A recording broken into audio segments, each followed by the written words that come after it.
Good morning, everybody. It's Dave with Alaskan Homesteading. Welcome to a cold and snowy morning on the homestead. It is about 2 degrees outside Fahrenheit, and here we are on November the 18th. And this is the snowiest November on record here in Alaska, at least for the Anchorage area, south central area. We've gotten over 39 inches of snow in Anchorage, which is the most ever recorded.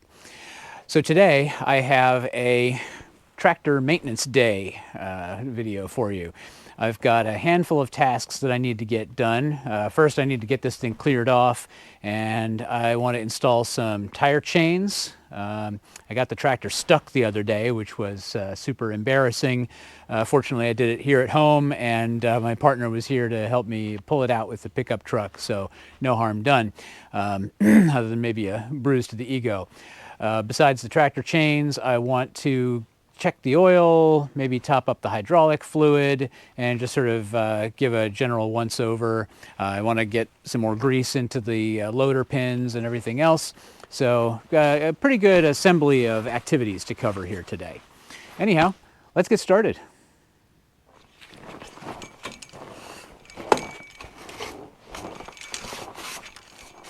Because the shop didn't get done in time, I don't have anywhere inside to park the tractor, so I just have to deal with removing the snow for a little while yet.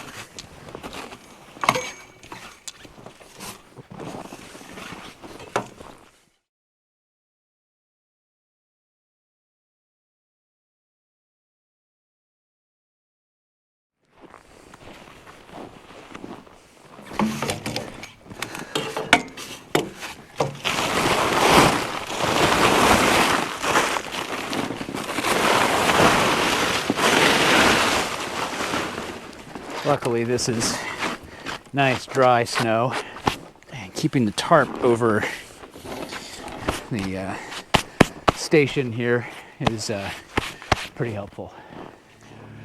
Well, now that I've got the snow cleared off, let's go ahead and try and get this thing started up. We'll see how she does in this 2-degree temperature.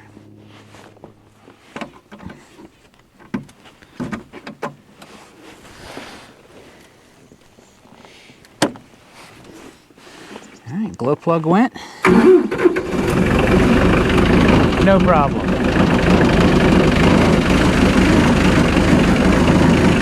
GoPro stop recording.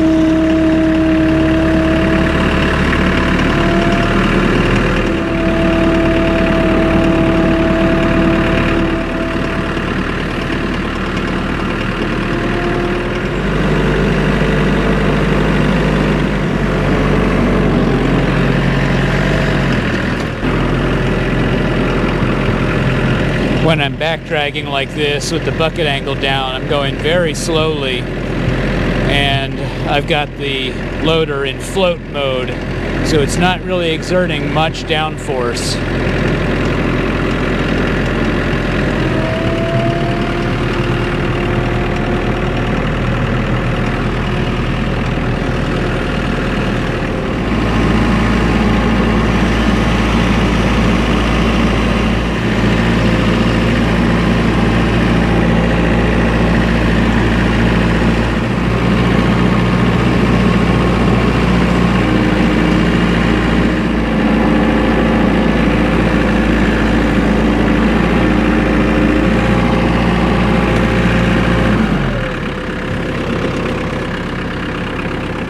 Well, I had to clear out the work area a little bit here, get rid of some of that snow berm that was piled up.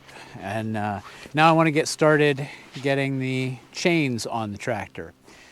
This is something I've never done before. I only have chains for these rear wheels, and probably that's all I really need. It is a 4-wheel drive tractor, but obviously most of the locomotive force comes from those rear wheels.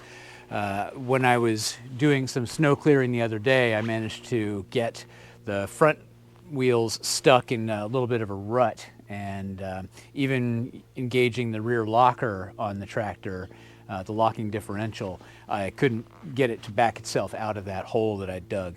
So hopefully with some chains on here, that'll make it a little easier.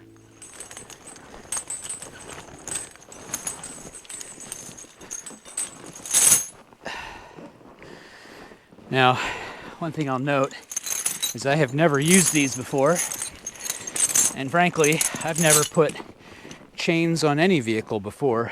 I've only ever used those like Z-chain tire cables on my cars.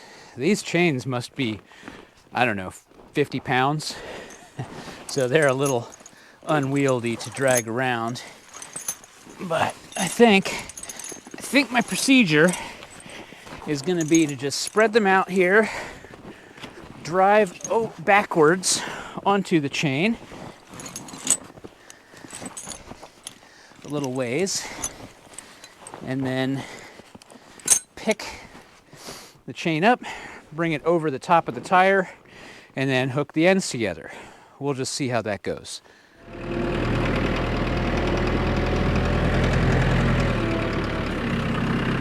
right, well, that's reasonably centered on the chain, I guess. I mean, the guy that sold me the tractor threw these chains in with it. I assume that they will fit these tires, but I really don't have any idea. Because as I've mentioned, I have not used them before.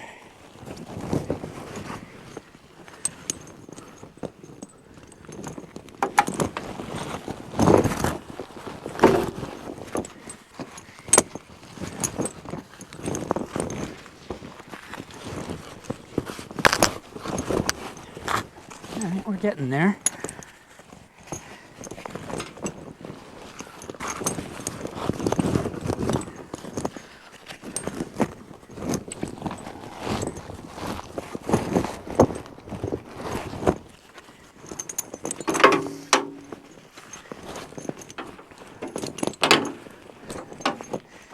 I haven't used these before because, frankly, it didn't seem necessary, but this year, the way it's been starting out with this heavy snow, I think we're really in for it. So I guess just want to go ahead and be prepared. That goes in there.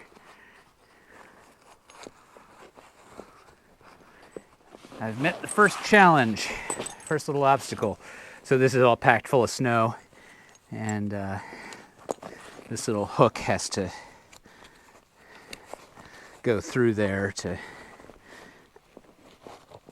hook on. So I'm gonna have to grab a screwdriver to clear that out. All right, let's see how we do here.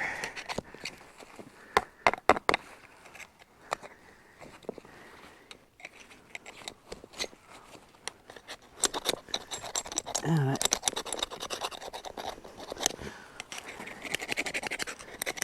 all kinds of ice and crud on here. Let's see if we can get it through there now.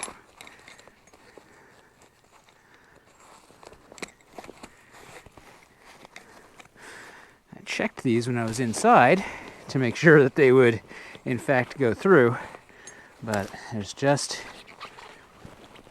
enough snow and debris on there. All right, so that little keeper hangs down.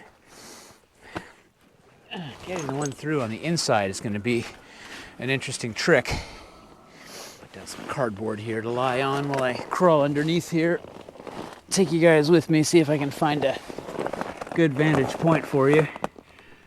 So that's the other clasp up there. And got my loose end down here. All right, that's not too bad, I guess. It's entirely possible I'm going to have to reposition the tractor to do this, but we'll see what we can do.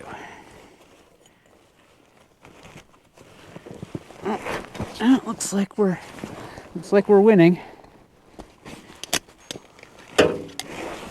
All right, we got the second clasp on. Not bad. Okay, this is dare I say, I probably dare not.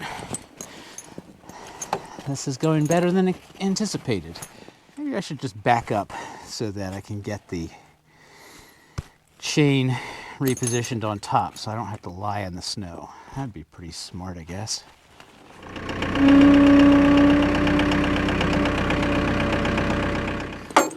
these two hooks that need to get attached down on here somewhere, and that is just close. Just trying to pull those up and over a little bit. Ooh, that's close. That is close. If anybody has done this before, in the comments, love to see or hear some tips or tricks, or if you want to link a video that you think shows this process really well, that would be super helpful. This is, after all, one of the big benefits on YouTube is people sharing information and knowledge and skills that, I didn't grow up around tractors, so, what I know about them could be contained in a thimble. And that just does not reach.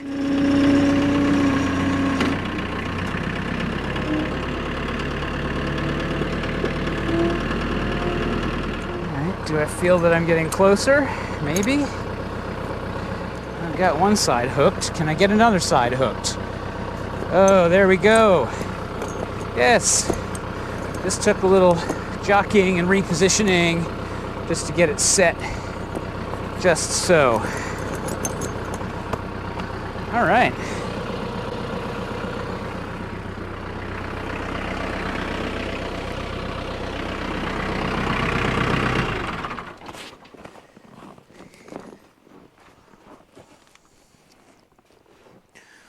Well, that's not too bad. I didn't really look at the time. I don't know, what did that take me, 15 minutes or something? Not too bad for the first time. I guess they look like a decent fit. They've got some slack. I don't know if that's correct or if I should be trying to cinch that up tighter. Let's see here what happens if I try to adjust this.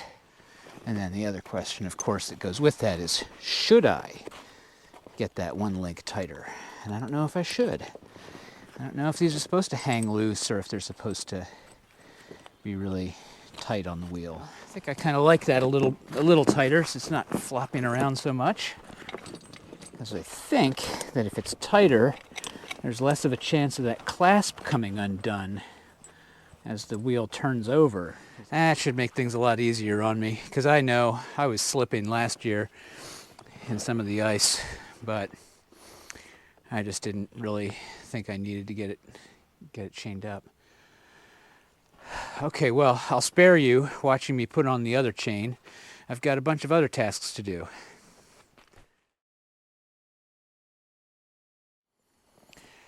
Now that I've got one of the chains on, I'm going to move on to some other tasks. I have to grease the loader pretty frequently. I'm moving a lot of snow here. That's getting the loader wet and icy, and that can displace the grease and all the hard work. You can also push the grease out of those pins. So it's important to keep these machines lubricated, otherwise your pins get damaged. The insides of the loader, where the pins bear on the inside there, that gets worn out, and that's super expensive to replace and repair. So best thing is to just grease. Grease is cheap, pins are expensive, that's my saying. And so I've got this Ryobi power greaser that I picked up because, man, I just got tired of trying to run that grease gun by hand. It's just not worth it. I think this was $150 or something like that. And people can cry and complain and whine about the low quality Ryobi equipment, but honestly, this thing actually rated pretty well when I looked at some reviews of it. And for the money, and the existing investment in batteries that I have, it just can't be beat. And my process for this is really, I just start right at the station, work my way around the fret, around back to the other side, hitting every pin as I go. And if any pin gives me trouble, then I'll have to just come back to it, clear it out, maybe reposition the loader, etc. Depending on how it's sitting, sometimes that can prevent the grease from flowing in through the hole in the side of the pin. The other thing I'll say is, if you have heavy equipment and you don't have a lock and lube or something very similar, you are really, really missing out. These things are awesome. you hook that onto the Zerk, let go, and it has got a positive attachment. And now you don't have to sit there and hold pressure on this while you run the greaser with the other hand. It's just, it's super convenient, and I love it. I am not sponsored by Lock and Lube, but I just love the product, and I can't wait to try some of their other ones. They've got 90-degree angle ones for tight spaces. They've got a lock inflate one for locking onto tire inflation. It's just great.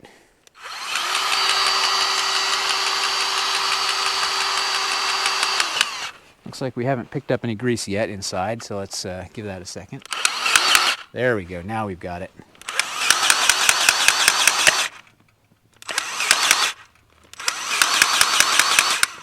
And my process for this is I run it until I see some fresh grease, or actually until I see some of the old grease popping out of the pin on the inside, just so that I can confirm that we've displaced some old grease with some new grease.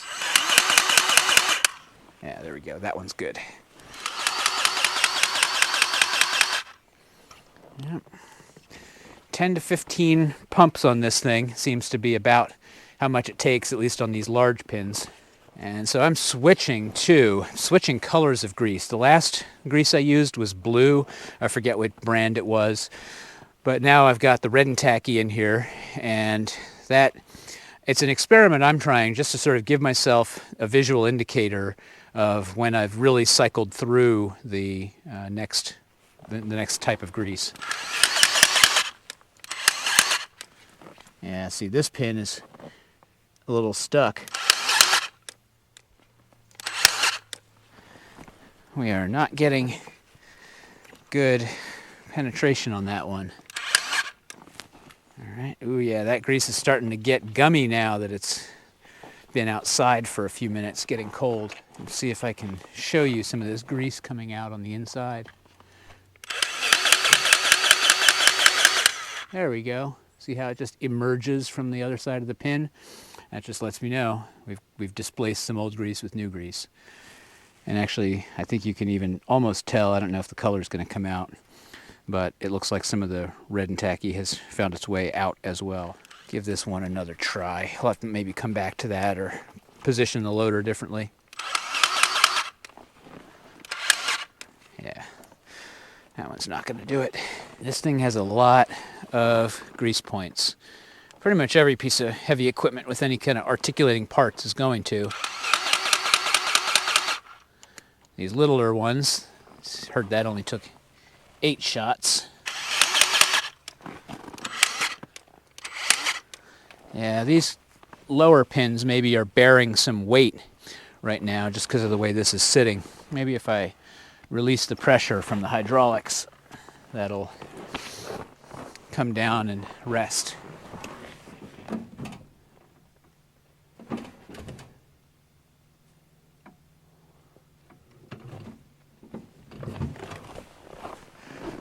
Let's try that again.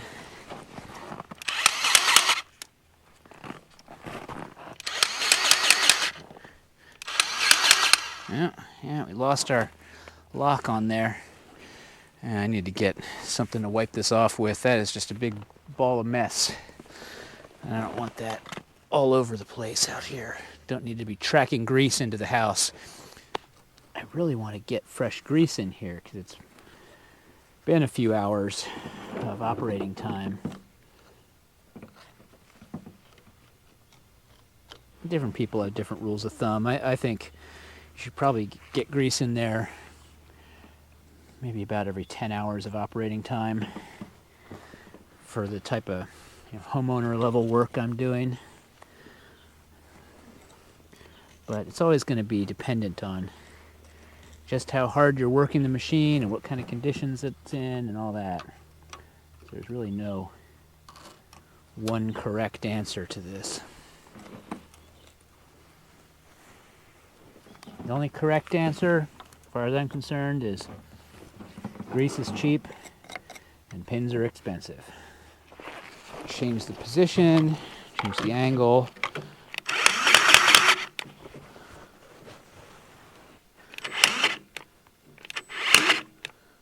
Still not getting any grease going in. I'm going to hit this with a little heat.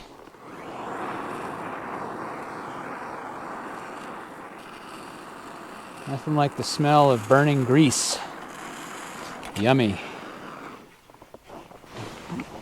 Let's give that another try.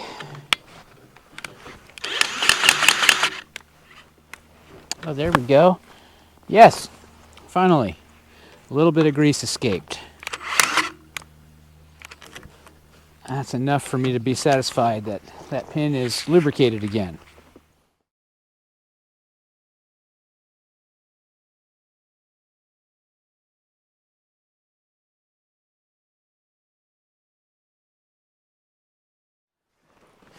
Tie rods have their own grease zerks.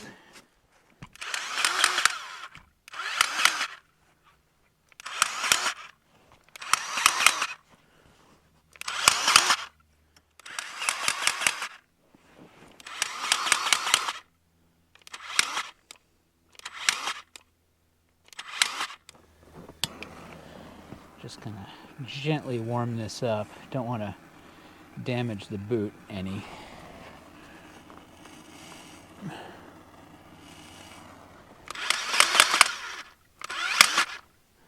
Yep, okay, good. One of the things I like to do when I'm working on stuff like this out here is to set up a little work table just so that I have somewhere clean and dry to put down my tools and supplies. It really makes things a little bit more pleasant when we're dealing with these low temperatures and snowy ground to work on. Underneath here we've got one zerk on the front axle.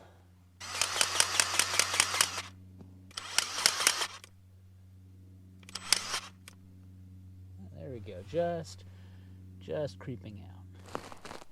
And the last couple of zerks are on the throttle linkage, which I did off camera.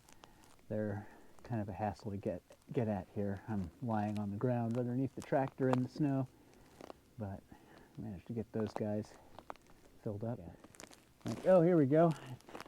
Yet another zerk that I missed. I'm gonna have to get that one next. All right, well, that's gonna be all the time I've got for today on this project. I didn't get quite everything done. I still need to check the hydraulic level and the engine oil, but I think I'll spare you all that stuff. I did a long video on replacing the hydraulic oil. It's not that interesting.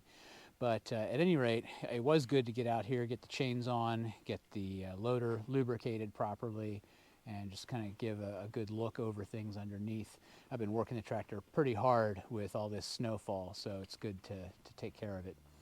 So thanks again for watching. If you're enjoying this content, go ahead and hit that thumbs up. If you want to see more of it, subscribe.